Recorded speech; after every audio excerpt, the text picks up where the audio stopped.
Now, from Nebraska's trusted news source, this is Channel 8 News at 5. Coming up tonight, a special fundraiser is happening at the Channel 8 station today to help refugees. Plus, in case you missed it, we have a recap of last night's special election. But first, the Board of Education really wanted to do everything they could to recognize teachers' hard work. Teachers rewarded in a proposed LPS budget. Good evening, everyone, and thank you for joining us. I'm Megan Conway. We'll be checking in with Rod here shortly. Lincoln Public Schools is proposing a budget that is a $27 million increase over last year's budget. Channel 8's Yosef Nasser joins us now with more on how the money would be spent. Yosef? Yeah, Megan, that $27 million is a nearly 6% increase over last year's budget. The budget had remained flat over the past 2 years due to the COVID pandemic. Money from this year's budget will be committed to several areas, but two key ones: staffing for new schools and salary raises for teachers. LPS will be adding 50 to 60 full-time employees to help staff Northwest High and Ada Robinson Elementary. Our staff has worked exceptionally hard. They always do, but the last 2 years there have been lots of challenges. We had more modest, very limited investments in salary and benefit increases during that time. So going into negotiations for next year, the Board of Education really wanted to do everything they could to recognize teachers' hard work. Lincoln Public Schools has proposed a 4.1 salary and benefit package for teachers in hope that those increased wages will help show recognition for the work of teachers and attract new employees to the Lincoln Public School system. The budget increase will also help account for cuts made during the pandemic to things like textbooks and technology. Coming up at 6, we're going to have more on how these proposed increases will impact your property taxes. Megan? Yosef Nasser, thank you very much for our top story tonight. In other news now, Lincoln police are warning parents about toy guns like splat guns, airsoft guns, and pellet guns that can be easily mistaken for the real thing. So far this year, LPD has seen a 259% increase in these offenses. Now, this is compared to a 5-year average. Police are asking parents not to give their children any types of these toy guns. It's for their safety, the safety of the community, and most are a violation of Lincoln City ordinance. A lot of those water guns, the toy guns, if you've seen any of those at your local stores or online, they do look very, very realistic. And what we're asking and encouraging people to do is, please don't provide your children with these toy guns that have that realistic look to them. And police say it's not just kids using these toy guns, but criminals as well. The real work begins today. That's what Mike Flood is telling Channel 8 today as he replaces former Congressman Jeff Fortenberry. However, the race wasn't a sure thing for Flood until late in the night. Flood edged out Senator Patty Pansing Brooks by just 6 points in the polls in a historically Republican district. Pansing Brooks told Channel 8 that she's going to work harder than ever as the pair will face off again in the November general election. Flood will serve the remaining 6 months of former Congressman Jeff Fortenberry's term in Congress. Lawsuits are ramping up across the country after the Supreme Court overturned Roe v. Wade, and the Biden administration now coming under pressure to take action. ABC News' Alexis Christoforous has more from New York. Confusion and uncertainty as the legal fight over abortion plays out in several states. Abortion rights groups in Ohio are the latest to turn to the courts seeking to restore access to abortions. At least 7 state bans now facing legal challenges. Judges in Louisiana, Texas, and Utah allowing some abortions to resume, at least for now. This abortion clinic in Louisiana has a wait list of over 400 women. This means everything to them, for them to be able to come in and have this procedure done, because it's life-altering and unplanned pregnancy truly is life-altering. Since last week's landmark Supreme Court decision overturning Roe v. Wade, at least 13 states have halted nearly all abortion services, and over a dozen others are likely to ban or severely restrict them. Illinois quickly becoming a safe haven for legal abortion as surrounding states remove access. It's been a difficult couple of days. I'm not going to sugarcoat it. It is so heartbreaking to see patients who've had to travel so far to get basic health care. The Biden administration promising to take steps to expand and protect abortion rights, though noting their options are limited. And abortion now top of mind for some voters as they cast their ballots in the midterm primaries. Those are our rights, and they're trying to take them away. They're going to be successful. We've got to get them back. We've got to get them back as fast as we can. Even if I like the candidate and all the economic issues and all the other issues, it would prevent me from voting for a candidate that believes in abortion. And late today, word that one of Kansas City's largest hospital systems has stopped providing the emergency over-the-counter contraceptive known as Plan B because of Missouri's abortion ban. Meantime, retailers including CVS and Rite Aid are limiting the purchase of Plan B pills as demand surges. Alexis Christoforous, ABC News, New York. In health news in Lancaster County, even with the latest rollout of approved vaccines for children for COVID-19, we're still seeing a steady rise in cases. That's according to the latest reports coming in from our county health department. It announced the COVID-19 risk dial will remain in elevated yellow for the 4th week in a row. Because cases are increasing, Nebraska courthouses have updated their masking policies. All people, including vaccinated individuals, must be masked at all times while in public spaces. Now let's get a check of our weather today. My goodness, Rusty, I almost blew away coming into work. Yeah. Boy, that wind was something else. Gusting at 20 to 30 to 40 miles per hour in some spots. And it's not going to let up, really. It's going to try to ease back tonight, but it'll pick right back up tomorrow.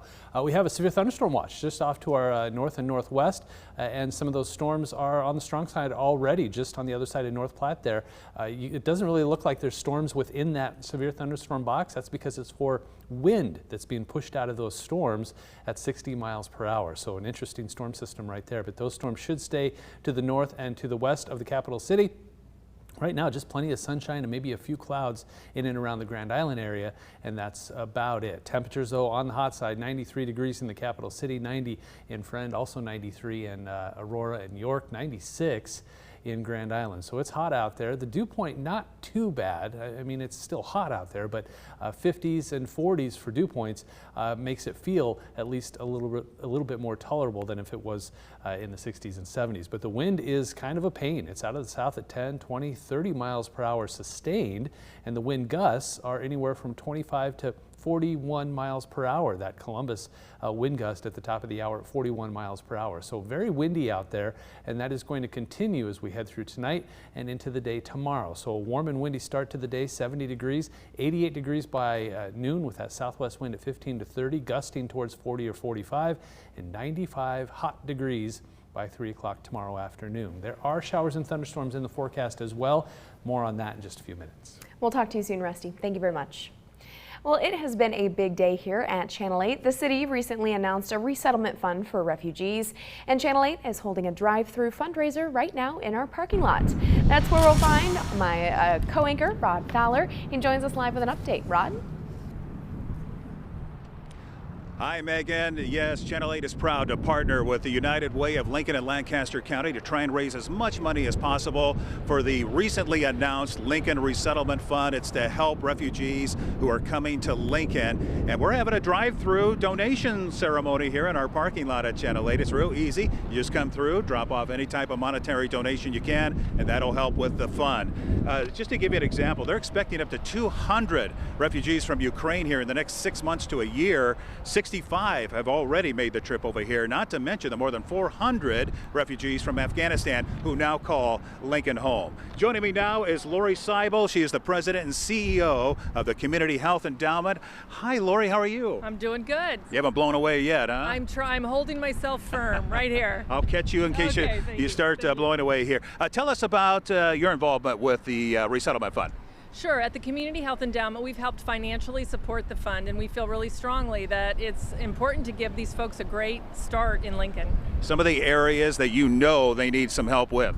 We know that they need help with transportation, we know they need help with childcare, and we know they need help with case management, which is really just someone to walk alongside them as they start off in our community. Sometimes when they get here, all they have basically are the clothes on their back and maybe a bag or a suitcase of their possessions, right? Well, what people have to remember is that these folks are here very suddenly, very abruptly, and if you can imagine yourself being in a country quickly without anyone around you, without any of the papers you need, and suddenly you are navigating a new community, imagine how you're going to do that without knowing the language, being able to transport yourself around the community, or having anyone who can help you do that. And that's all this is doing, is it's helping these folks have a great start. Well, Community Health Endowment, thank you so much for your involvement with this. We appreciate it. Thank you, Lori. You bet. Well, there's a couple of ways you can help, all right? You can come on down here to the station. We're going to be doing this until 6:30 tonight. We're on 10th Street, just south of Van Dorn. Come on through. You don't even have to get out of your car. You can just drop off a donation. We'd greatly appreciate it. You can also text RESETTLE to 41444. Again, text RESETTLE to 41444, or you can visit the website UnitedWayLincoln.org. So, Megan, back to you. We'll be back here at the end of the newscast to kind of wrap things up here. Sounds good, Rod. Thank you. Yeah, we'll talk to you soon. Still to come here on the news at 5 o'clock, the death toll of migrants in Texas continues to climb after they were found packed in a semi-trailer. The latest details after the break. The Stanley steamer started with one man.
"53 migrants have now died after they were found in the back of a tractor trailer on Monday in San Antonio.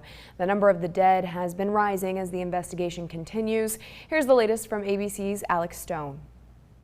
Today, investigators are getting a better idea of what it was like inside of that tractor trailer. Temperatures in San Antonio on Monday were around 103 degrees. The truck's refrigerator in the trailer was not working. The heat was torrential. There was no air in that vehicle. There was no water. They suffered.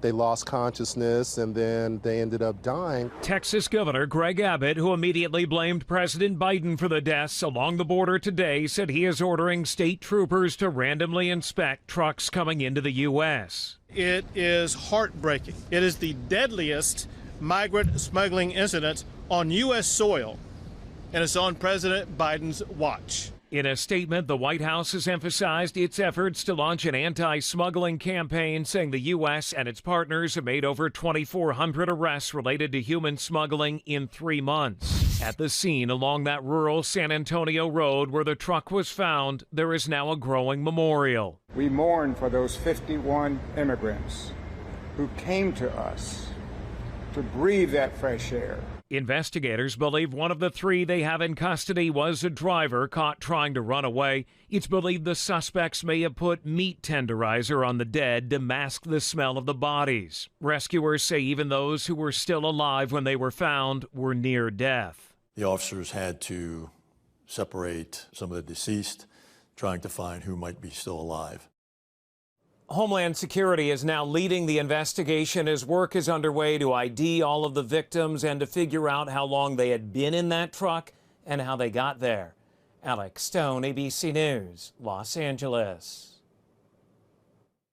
Now, your Storm Alert Team Forecast from Nebraska's trusted news source. So to kick things off here tonight, we've got a severe thunderstorm watch from just west of O'Neill into Valentine, Cherry County, and then the northern half of the Panhandle.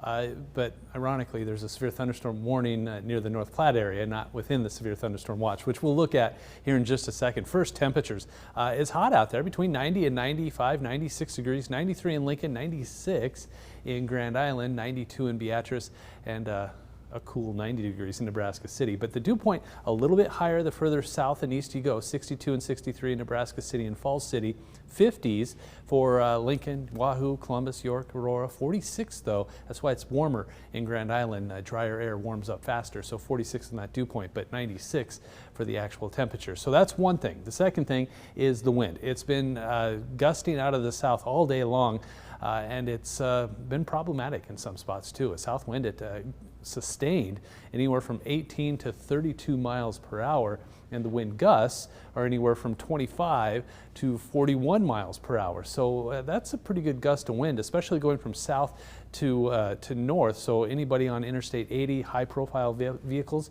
likely having a tough time. And those wind gusts as we head through tonight will likely peak as we head through the next couple of hours and then just diminish a little bit, not a lot. I mean, still by 11 o'clock and midnight, around the 20 to almost 30 mile per hour range, which isn't a whole lot, but some spots may see those higher wind gusts. So the wind gusts won't diminish too much, and they will continue and pick back up as we head through the day tomorrow. Satellite radar quiet for eastern Nebraska, a few clouds in central Nebraska.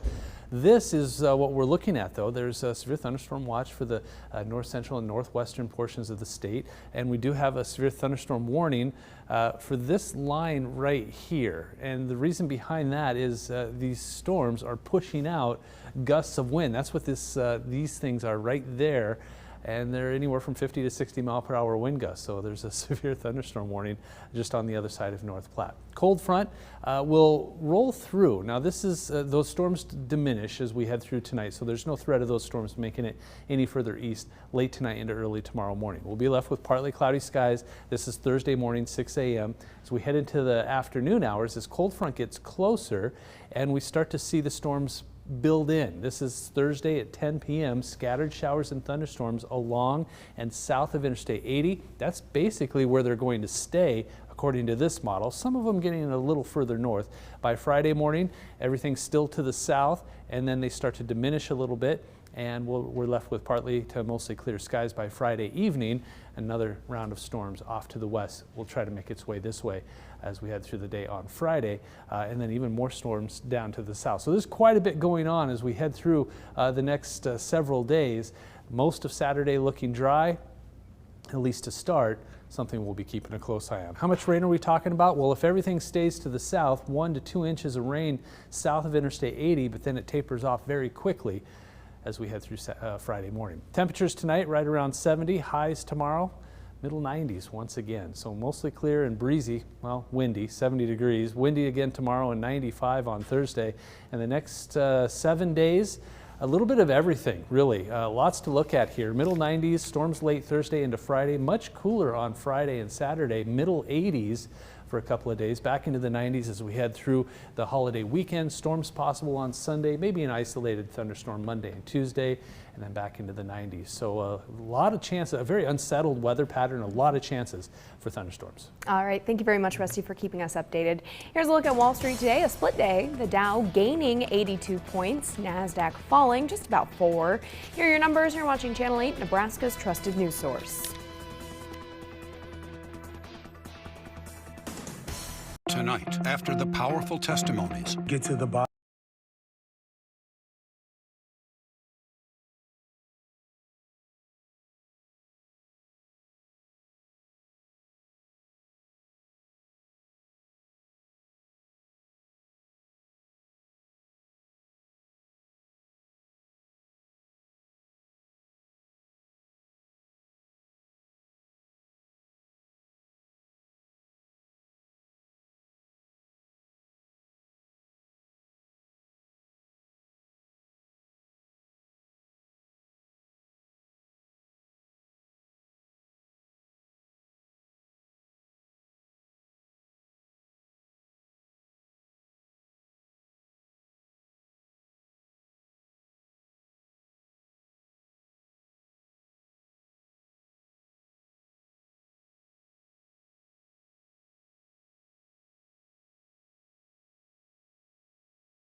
We're going to check in one more time with Rod. He's out in our Channel 8 parking lot. It's all part of a very special fundraiser we're having today. Rod? All right, Megan, thank you so much. It may be a warm and windy Wednesday, but that's not stopping people from stopping by the Channel 8 parking lot here at 3240 South 10th Street to make a donation to the recently announced Lincoln Resettlement Fund. It's to help refugees who plan on living here in Lincoln. And as many of you know, sometimes that's at a moment's notice. They get a chance to leave their country, and Lincoln has been host a new home for hundreds of refugees over the years, and they're expecting more in the next 6 to 12 months. So that's why they're trying to raise as much money as possible. We'll be out here until 6:30 tonight. Stop on by. You don't even have to get out of your car, make a donation. We'll say thank you, and you can be on your way. Simple as that. Back to you, Megan. All right, Rod, thank you very much for the live report. And yes, come stop by the Channel 8 station. We're right south of 10th and Van Dorn. Finally tonight, Cutting Edge Concepts meet culinary carryout as a group of ex-rocket scientists wade into the world of pizza delivery. Here's tonight's Take a Look at This. Why is it that scientific strides in robotics always seem to end up in human humiliation? Seriously, our robots dominate us in board games, out-boogie us on the dance floor, even travel from the future to hunt us for sport. But finally, someone has invented a robot with a lofty purpose for the good of mankind. I am, of course, talking about pizza. A team of former rocket scientists and restaurateurs in California have created a fully automated pizza-making robot on wheels that uses complex algorithms to track traffic, schedule its bake, and make the pizzas en route to the customer, pumping out the piping hot pies right on time. This ambitious and delicious concept took years of development and tasty trial and error. Can't even count the number of pizzas I've eaten. But these mad scientists say they've cracked the code on high-quality za straight from the oven to your door. Now that's some science you can smile about. Oh, no, you don't have to. Seriously, stop it right now. A wild scene unfolded at a Thai airport when a security checkpoint x-ray revealed a pair of travelers' suitcases contained a literal menagerie of live animals. Porcupines, armadillos, turtles, lizards, and snakes, all alive, were found inside the two pieces of luggage. What were they thinking? Finally, think on this. A cast of Rodin's famous sculpture, The Thinker, will soon hit the auction block, giving art lovers a chance to nab one of the world's most iconic works. Think you're interested? Well, Christie's is thinking it could fetch up to $15 million, so think on that. For Take a Look at This, I'm Jeremy Roth. Hot and humid and windy tomorrow. Southwest wind of 15 to 30, gusting even higher than that, 95 degrees. For your Thursday, and we don't cool off much. Well, we do cool off a little bit on Friday and Saturday, so something to look forward to. All right, thank you, Rusty. Thank you all for joining us. We'll see you at 6.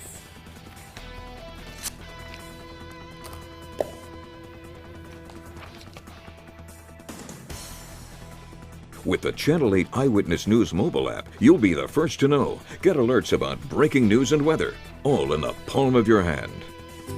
It's your day. Find happy. Make it a Closed captioning on Channel 8 Eyewitness News is brought to you by